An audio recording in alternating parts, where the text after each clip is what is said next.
Morning बच्चों, class 11 आप सभी बच्चों का सिविक्स की कक्षा में हम स्वागत करते हैं। और बच्चों, आज जो मैंने पार्ट लिया है आपकी सिविक्स बुक का, जो आपकी 2 बुक चली, इसमें से जो पहली बुक है उसमें से हमने जो आज पार्ट लिया है उसका नाम है भारतीय संविधान में अधिकार। तो बच्चों, आज हम देखेंगे भारतीय संविधान में अधिकार। वैसे तो अभी हम आपको मौलिक अधिकारों के बारे में बताएंगे, लेकिन हम पहले जानेंगे कि आखिर अधिकार क्या है। बच्चों, अधिकार वे सुविधाएं हैं, ध्यान दीजिएगा सब। अधिकार वे सुविधाएं, अवसर व परिस्थितियां हैं जो व्यक्ति को समाज तथा राज्य द्वारा उसके विकास के लिए प्रदान की जाती हैं, है ना बच्चों। हम दूसरे शब्दों में कह सकते हैं कि मनुष्य को जिन आधारभूत सुविधाओं की आवश्यकता अपने विकास के लिए होती हैं, उन सुविधाओं को अधिकार कहते हैं। और जैसा कि प्रोफेसर लॉस्की ने अपने शब्दों में कहा है कि अधिकार सामाजिक जीवन की वे अवस्थाएं हैं। अधिकार सामाजिक जीवन की वे अवस्थाएं जिनके बिना कोई मनुष्य अपने व्यक्तित्व का पूर्ण विकास नहीं कर सकता। यानी कि हमें जो अधिकार मिले हैं ना, बिना अधिकार के कोई भी व्यक्ति अपने जीवन का विकास नहीं कर सकता। तो बच्चों, हमें संविधान में अधिकारों की आवश्यकता क्यों है, और जो संविधान ने हमें अधिकार दिए हैं वो मौलिक अधिकार, जो कि 6 अधिकार हमको मिले हैं। और मौलिक अधिकारों के बारे में हम आपको बताते हैं। बच्चों, मौलिक अधिकार की एक ऐसा साधन है ना, प्रोफेसर G.N. जोशी के अनुसार मौलिक अधिकार ही एक ऐसा साधन है जिसके द्वारा एक स्वतंत्र लोकराज्य के नागरिक अपने सामाजिक, धार्मिक तथा नागरिक जीवन का आनंद उठा सकते हैं, है ना, मौलिक अधिकार के द्वारा। और इसके बिना लोकतंत्रीय शासन सफलतापूर्वक नहीं चलाया जा सकता। यानी कि मौलिक अधिकार के बिना शासन जो तो सफलतापूर्वक नहीं चलाया जा सकता, और बहुमत की ओर से अत्याचारों का खतरा बना रहता है। ये प्रोफेसर G.N. जोशी के अनुसार उन्होंने अपने शब्दों में कहा है। मैं फिर से एक बार बोल देती हूँ बच्चों, मौलिक अधिकार ही एक ऐसा साधन है जिसके द्वारा एक स्वतंत्र लोक राज्य के नागरिक अपने सामाजिक, धार्मिक तथा नागरिक जीवन का आनंद उठा सकते हैं, और इसके बिना लोकतंत्रीय शासन सफलतापूर्वक नहीं चलाया जा सकता। और बहुमत की ओर से अत्याचार का क्या होता है बच्चों, खतरा बना रहता है। और जो कि G.N. जोशी ने अपने शब्दों का। बच्चों, हम देखेंगे मौलिक अधिकार हमें जो संविधान के द्वारा प्राप्त किए गए हैं, जो कि आप जानते हैं बच्चों कि संविधान के भाग में जो तीसरा भाग है उसके अनुच्छेद 12 से 35 में नागरिकों को मौलिक अधिकार दिए गए हैं, और उसमें उल्लेख किया गया है बच्चों। और भारत के संविधान द्वारा नागरिकों को 6 मौलिक अधिकार प्रदान किए गए हैं। बच्चों, मौलिक अधिकार सभी नागरिकों के लिए हैं और अत्यधिक व्यापक भी हैं, है ना, ये बहुत फैले हुए, ये वाद योग्य हैं और केंद्र व राज्य सरकारों की शक्तियों पर प्रतिबंध लगाते हैं। और बच्चों, मौलिक अधिकारों को लागू करने के लिए विशेष संवैधानिक व्यवस्था भी की गई है। और मौलिक अधिकार भारतीय लोकतंत्र की आधारशिला भी हैं। जैसा बच्चों जानते हैं कि ये सरकार की निरंकुशता को रोकते हैं और कानूनों का शासन स्थापित करते हैं, और धर्मनिरपेक्ष राज्य और सामाजिक समानता की स्थापना भी करते हैं। तो बच्चों, आज हम देखेंगे जो हमें संविधान द्वारा प्राप्त 6 अधिकार जो मिले हैं। और बच्चों, ये जानते हैं कि अधिकार प्रत्येक नागरिक को, जो अपने देश का होता है ना, प्रत्येक देश में अपने नागरिक होता है, उसको एक नागरिकता प्राप्त होती है, और उससे 6 मौलिक अधिकार हमारे भारत देश में मिले हैं। और ये प्रत्येक व्यक्ति को, इस अधिकार से कोई भी व्यक्ति वंचित नहीं कर सकता। तो आज हम देखेंगे पहला क्या है अधिकार, समता का अधिकार। जैसे बच्चों, समता का जो अधिकार यानी समानता का अधिकार जो था, ये ऐसे अन्य प्रकार के भेदभाव जो होते हैं ना, उनको समाप्त करने का प्रयास करता है ना। हर एक को सामान्य अवसर मिलते हैं। समानता का जो अधिकार में ना, जैसे ये सार्वजनिक स्थलों में, जैसे दुकान हो गई, होटल है, मनोरंजन स्थल है, कुआं है, स्नान घाट है, ये सार्वजनिक स्थल है ना, और पूजा स्थलों में समानता के आधार पर प्रवेश कर सकते ना, कोई भी भेदभाव उसमें नहीं किया जा सकता, कि ऐसा नहीं कि कोई व्यक्ति को ज़्यादा जाया जा सकता, कोई नहीं जा सकता। इस सब जो सार्वजनिक स्थल है इनको हर एक व्यक्ति यूज़ कर सकता, इस्तेमाल कर सकता। केवल धर्म, मूल वर्ण, जाति, लिंग, जन्म स्थान या इनमें से किसी के आधार पर प्रवेश में कोई भेदभाव नहीं हो सकता, है ना बच्चों। और हमने देखा इसमें, तो बच्चों हम इस प्रकार देखते हैं कि समता का जो अधिकार भारत को एक सच्चे लोकतंत्र के रूप में स्थापित करने का प्रयास करता है, जिसमें सभी नागरिक को समान प्रतिष्ठा व गरिमा प्रदान की जाती है। और बच्चों देखते हो कि समानता और का जो अवसर होता है ना, जो इसका अभिप्राय है, समाज में सभी वर्गों को समान अवसर मिले। और आपने देखा होगा कि ज़्यादातर हमारे भारत देश में कोशिश की जा रही है कि प्रत्येक व्यक्ति को समानता का अधिकार दिया जाए, ताकि हर एक व्यक्ति अपने जीवन का विकास कर सके, किसी भी चीज़ में भेदभाव ना हो। फिर हम देखते हैं बच्चों स्वतंत्रता का अधिकार। बच्चों हम देखते हैं स्वतंत्रता का अधिकार, ये भी बहुत महत्वपूर्ण अधिकार है बच्चों। किसी भी लोकतंत्र में समानता और स्वतंत्रता सबसे महत्वपूर्ण अधिकार है। इनमें से एक के बिना दूसरे की कल्पना हम नहीं की जा सकती ना, यानी एक के बिना दूसरा क्या है बच्चों, अधूरा है। दोनों एक दूसरे के क्या है, पूरक है। स्वतंत्रता का अर्थ है बच्चों चिंतन, अभिव्यक्ति और कार्य करने की स्वतंत्रता, है ना। कोई भी व्यक्ति अपने विचारों को, है ना, दूसरों पर व्यक्त कर सकता है, अपने भाव को कहीं आ जा सकता है, किसी भी तरह का तो कार्य कर सकता, उसको अपने जीवन की स्वतंत्रता है। लेकिन बच्चों कभी भी ये ध्यान देना है कि इस स्वतंत्रता का दुरुपयोग नहीं करना ना। ऐसा नहीं, अगर हमारी स्वतंत्रता किसी दूसरे व्यक्ति को नुकसान पहुंचा रही तो वो स्वतंत्रता नहीं हो। जैसे, लेकिन स्वतंत्रता का ये अर्थ नहीं कि हम जैसा चाहें वैसा करने लगें। यदि ऐसा करने की इजाज़त दे दी जाए तो बहुत सारे लोग अपनी स्वतंत्रता का आनंद क्या उठाने से क्या हो जाएंगे बच्चों, वंचित हो जाएंगे ना, वंचित हो जाएंगे। अतः स्वतंत्रता को इस प्रकार परिभाषित किया जाता है कि बिना किसी अन्य की स्वतंत्रता को नुकसान पहुंचाए और बिना कानून व्यवस्था को ठेस पहुंचाए, यानी हमें कानूनों को भी नहीं तोड़ना है।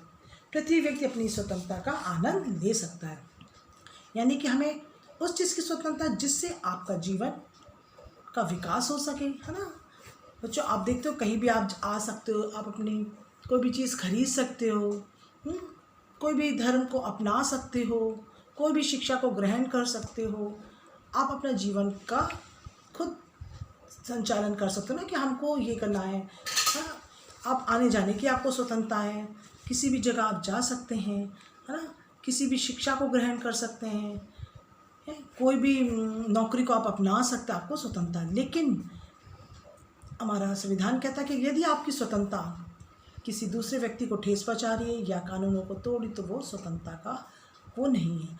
वही स्वतंत्रता हमें मिली है जिससे कि प्रत्येक व्यक्ति का विकास हो सके।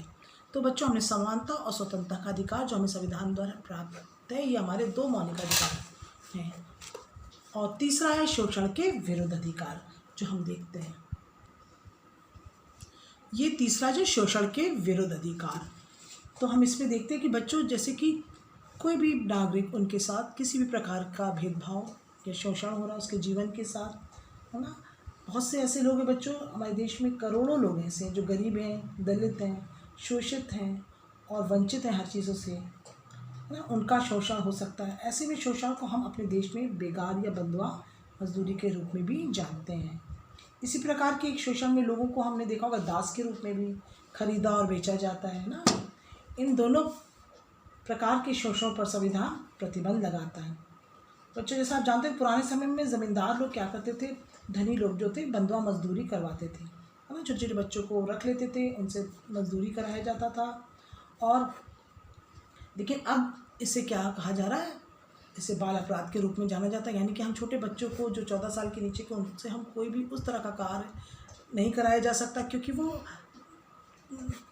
बाल अपराध के रूप में गिना जा रहा है। तो जब किसी व्यक्ति का शोषण होता है, या आप लोग इस बात को जाने कि कोई भी कि किसी भी तरह से किसी व्यक्ति का शोषण हो रहा है, तो वो अदालत में जाकर अपना उस अधिकार को प्राप्त कर सकता है ना कि। और इसलिए ध्यान रखिए बच्चों कि जो शोषण के विरुद्ध जो अधिकार है, यानी किसी भी तरह से आपके साथ किसी भी प्रकार का शोषण हो रहा है, चाहे वो बहू हो, है ना, चाहे वो बच्चों के साथ, घरों में बहुत सी बहुओं को जला दिया जाता ना, तो वो अपने इसके विरुद्ध अपना आवाज़ को उठा सकते हैं। बच्चे हैं जिनको बहुत बच्चों को बंद करके घरों में जगह जगह बड़े बड़े लोग इनको रख लेते हैं, उनसे क्या करते हैं कि काम कराते हैं, है ना।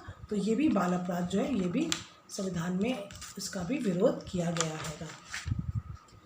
बच्चों, संविधान के अनुसार जो 14 वर्ष से कम आयु के जो बच्चे हैं, उनको किसी कारखाने या खदान या अन्य किसी खतरनाक काम में नियोजित यानी लगाया नहीं जा सकता। इस प्रकार का जो बाल श्रम है वो अवैध है।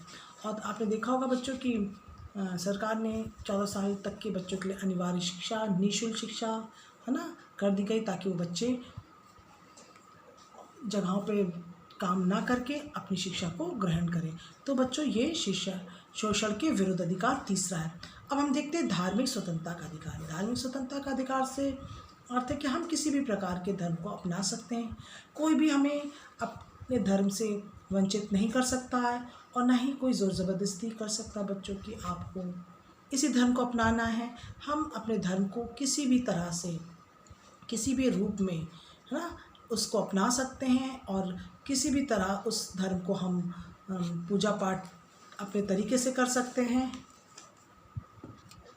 बच्चों, अपने संविधान के अनुसार प्रत्येक व्यक्ति को अपनी पसंद के धर्म का पालन करने का अधिकार है और इस स्वतंत्रता को लोकतंत्र का प्रतीक भी माना जाता है।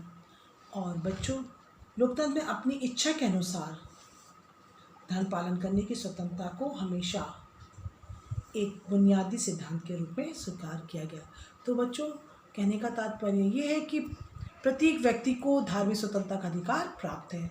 इस अधिकार के द्वारा हर एक व्यक्ति अपनी इस चीज़ में स्वतंत्र है कि वो किसी भी धर्म को अपना सकता है, किसी भी धर्म में शामिल हो सकता है। इस धार्मिक स्वतंत्रता का जो अधिकार है, इससे कोई भी व्यक्ति पर दबाव नहीं बनाया जा सकता कि आपको इस धर्म को ही अपनाना है। और वो अपने धर्म में इतना स्वतंत्र है कि वो अपने उस धर्म को अपने रूप से मान सकता है और उसका जो भी धार्मिक के हिसाब से होता है, जो अपना तरीका होता है ना, अपने तरीके से उस धर्म को अपना सकता है। तो बच्चों, हमने देखा चौथा अधिकार जो आपको मिला है वो है प्रत्येक नागरिक को संविधान की तरफ से धार्मिक स्वतंत्रता का अधिकार। अब हम देखते हैं पांचवा जो है सांस्कृतिक और शैक्षिक अधिकार। बच्चों, इस अधिकार में हम देखते हैं कि किसी भी देश की संस्कृति का उसके सामाजिक, आर्थिक एवं सांस्कृतिक विकास की दृष्टि से महत्वपूर्ण है। और इस अधिकार के अनेक रूप हैं, जैसा कि हम देखते हैं कि भाषा, लिपि एवं संस्कृति की सुरक्षा का भी अधिकार है। और प्रत्येक नागरिक को अपनी भाषा, लिपि एवं संस्कृति, विशेष रूप से रीति रिवाज की रक्षा तथा उसकी उन्नति करने का भी अधिकार है। परंतु ये है कि किसी अन्य वर्ग की भाषा, संस्कृति एवं लिपि को हानि ना पहुँचे। और शैक्षिक अधिकार में बच्चों देखते हैं कि सरकारी अथवा सरकारी सहायता प्राप्त विद्यालय में किसी नागरिक को प्रवेश लेने से जाति, भाषा, धर्म के आधार पर रोका नहीं जा सकता। और अनुसूचित जातियों को प्रोत्साहन देने के उद्देश्य से सरकार इन संस्थाओं में अनुसूचित जातियों के लिए बच्चों बहुत कुछ स्थान सुरक्षित कर रही है। हाँ, सह शिक्षा वाली शिक्षा संस्थाओं में लिंग के आधार पर कोई भेदभाव नहीं किया जाएगा। सरकार की व्यवस्था से बालिकाओं के लिए अलग अलग शिक्षक संस्थाओं की भी व्यवस्था की गई है ना। और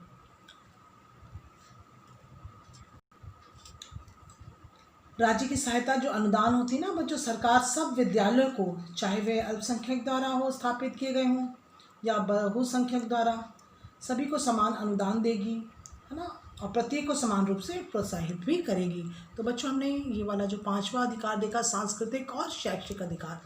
अब हम देखेंगे संवैधानिक उपचारों का अधिकार। तो बच्चा, ये जो छठवां अधिकार है संवैधानिक उपचारों का अधिकार, ये साधन है, यानी ये वो साधन है जिसके द्वारा ऐसा किया जा सकता है कि डॉक्टर अंबेडकर ने इस अधिकार को संविधान का हृदय और आत्मा की संज्ञा भी दी है। और इसके अंतर्गत हर नागरिक को यह अधिकार प्राप्त है कि वे अपने मौलिक अधिकारों के उल्लंघन किए जाने पर, ध्यान दीजिएगा बच्चों, कि अपने मौलिक अधिकारों के उल्लंघन किए जाने पर, यानी कि उस अधिकार से, यानी जो मौलिक अधिकार उनसे कोई वंचित करता है, तो सीधे उच्च न्यायालय या सर्वोच्च न्यायालय व्यक्ति जा सकता है। और सर्वोच्च न्यायालय या उच्च न्यायालय मौलिक अधिकारों को लागू करने के लिए सरकार को आदेश और निर्देश भी दे सकते हैं। न्यायालय कई प्रकार के विशेष आदेश जारी करते हैं ना, जिन्हें हम प्रादेश या रिट भी कहते हैं, जैसा कि बंदी प्रत्यक्षीकरण, परमादेश है, निषेध आदेश है, अधिकार पृच्छा है और उत्प्रेक्षा रिट है। तो बच्चों ये संवैधानिक अधिकार के मैंने आपको कई उदाहरण भी बताए। तो हमने अभी देखा बच्चों कि मौलिक अधिकार जो 6 मिले हैं, और ये अधिकार प्रत्येक नागरिक को अपने देश में रहते हुए मिलते हैं। और इस बच्चों हम देखेंगे मौलिक अधिकारों की आवश्यकता और महत्व। अभी हमने मौलिक अधिकार जो 6 थे उनके बारे में बताया, अब उसके आवश्यकता और महत्व को देखेंगे। बच्चों, मौलिक अधिकार प्रजातंत्र के आधार स्तंभ है। ये व्यक्ति के सामाजिक, आर्थिक तथा नागरिक जीवन के प्रभावत्मक उपयोग के एकमात्र क्या है बच्चों, साधन है, यानी कि प्रभाव डालते हैं, और ये एक साधन है उनके जीवन में प्रभाव डालने के। और मौलिक अधिकार द्वारा उन आधारभूत स्वतंत्रताओं तथा स्थितियों की व्यवस्था की जाती है जिनके अभाव में, यानी जिनके बिना बच्चों व्यक्ति अपना कोई भी विकास नहीं कर सकते, यानी पूर्ण विकास नहीं कर सकते। ये वे अधिकार है जिनके बिना व्यक्ति अपने जीवन का विकास नहीं कर सकते। मौलिक अधिकार बच्चों किसी व्यक्ति विशेष, वर्ग अथवा दल की तानाशाही को रोकने के प्रमुख साधन है ना, यानी मौलिक अधिकार सरकार एवं बहुसंख्यक के अत्याचारों से व्यक्ति की, विशेष रूप से अल्पसंख्यकों की सुरक्षा करते हैं ना। और मौलिक अधिकार व्यक्ति की स्वतंत्रता तथा सामाजिक नियंत्रण के मध्य, यानी बीच उचित सामंजस्य को स्थापित भी करने का प्रयास करते हैं। और बच्चों, मौलिक अधिकार नागरिकों को न्याय तथा उचित व्यवहार की सुरक्षा प्रदान करते हैं, है ना। न्याय करते कि नहीं करते, बिना अगर उन ये सब जो अधिकार मिले हैं उनके व्यवहार की सुरक्षा प्रदान करते हैं। और ये राज्य के बढ़ते हुए हस्तक्षेप तथा व्यक्ति की स्वतंत्रता के मध्य उचित क्या करते हैं, संतुलन को स्थापित करते हैं ना। तो बच्चों, हमें जो मौलिक अधिकार मिले उनकी आवश्यकता क्यों है और उनका महत्व क्या है। बच्चों, हम ये कह सकते हैं ना कि मौलिक अधिकार नागरिकों के पूर्ण विकास के लिए है ना, यानी कि नागरिक के पूर्ण विकास के लिए ये मौलिक अधिकार की आवश्यकता हमें पड़ती है। क्योंकि बच्चों, मौलिक अधिकार वे सुविधाएं हैं ना, और वे मांगे हैं, वे अपेक्षाएं हैं, वे दावे हैं जिन्हें राज्य ने अपने नागरिकों के विकास के लिए अत्यंत आवश्यक मानकर अपने संविधान में स्थान दिया है ना। बच्चों, जैसे कि आप जानते हो कि इन अधिकारों को हम मूल अधिकार इसलिए भी कहा जाता है क्योंकि इनका उल्लंघन कार्यपालिका और विधानमंडल भी नहीं कर सकते हैं, है ना। ये विधानमंडल द्वारा निर्मित कोई कानून या कार्यपालिका द्वारा पारित कोई नियम आदि मूल अधिकारों का विरोध नहीं कर सकता। यहाँ तक कि विरोध की मात्रा है तक वे कानून अथवा नियम उच्चतम न्यायालय द्वारा उसको अवैधानिक घोषित किया जा सकता है। इस प्रकार बच्चों, हम देखते हैं कि मूल अधिकार शासक वर्ग की निरंकुशता पर भी अंकुश लगाते हैं ना। इसमें शासक वर्ग नागरिकों के अधिकारों का हनन करने में असमर्थ रहता है ना, और नागरिकों में आत्मनिर्भरता की भावना का भी विकास होता है। इससे आत्मनिर्भर बनते हैं ना, अपने सेल्फ कॉन्फिडेंस बच्चों व्यक्ति के अंदर आता है जब बच्चों प्रत्येक व्यक्ति को जो अधिकार प्राप्त है ना। तो कहने का तात्पर्य बच्चों कि ये जो मौलिक अधिकार है ये प्रत्येक नागरिक को अपने देश में रहते हुए प्राप्त होते हैं, और इससे कोई भी व्यक्ति को वंचित नहीं किया जा सकता। बच्चों, तो हमने अभी देखा भारतीय संविधान में अधिकार के बारे में देखा, और मौलिक अधिकार के बारे में भी देखा कि मौलिक अधिकार ही एक ऐसा साधन है बच्चों जिसके द्वारा एक स्वतंत्र लोक राज्य के नागरिक अपने सामाजिक, धार्मिक तथा नागरिक जीवन का आनंद उठा सकते हैं। इसके बिना लोकतंत्री शासन सफलतापूर्वक नहीं चलाया जा सकता। और ये हमने जीएन जोशी के अनुसार देखा था। और संविधान मौलिक अधिकारों का वर्णन इसलिए भी आवश्यक है बच्चों कि ये नागरिकों के व्यक्तित्व के विकास के लिए आवश्यक है। और ये संविधान के तीसरे भाग अनुच्छेद 12 से 35 में दिया गया और ये हमारे 6 मौलिक अधिकार है। तो हमने बच्चों देखा और उसकी अधिकारों की आवश्यकता और महत्व देखा। अब बच्चों हम इस पाठ से संबंधित कुछ प्रश्न दे रहे हैं जो आप अपनी कॉपी में करिएगा। सबसे पहले आप इस वीडियो को सुनिएगा, फिर जो प्रश्न मैंने दिए उसको अपने शब्दों में उसको कॉपी में लिखिएगा। तो मैं आपको प्रश्न दे रही हूँ। पहला प्रश्न है कि अधिकार के बारे में आप क्या जानते हैं। हमने आपको बताया अधिकार क्या है, प्रोफेसर लास्की की मैंने परिभाषाएं भी दी हैं। सबसे पहले आप देखिएगा कि अधिकार क्या है। फिर हमने दूसरा प्रश्न दिया है कि हमारे जो मौलिक अधिकार कितने हैं और प्रत्येक के बारे में आप लिखिए। जो 6 अधिकार हैं उनके बारे में आप लिखिएगा। और तीसरा प्रश्न है मौलिक अधिकारों की आवश्यकता एवं महत्व लिखिए। तो बच्चों हमने आपको बहुत अच्छे से इस पाठ को समझाया और इस पाठ के कुछ अंश अभी भी बचे हैं जो मैं आपको अगली कक्षा में बताऊंगी। और कुछ टॉपिक हैं जो काफ़ी इसमें हैं अधिकार को लेके, तो मैं अगली कक्षा में बताऊंगी। तो बच्चों मैं अपनी सिविक्स की क्लास को यहीं समाप्त करती हूँ। धन्यवाद।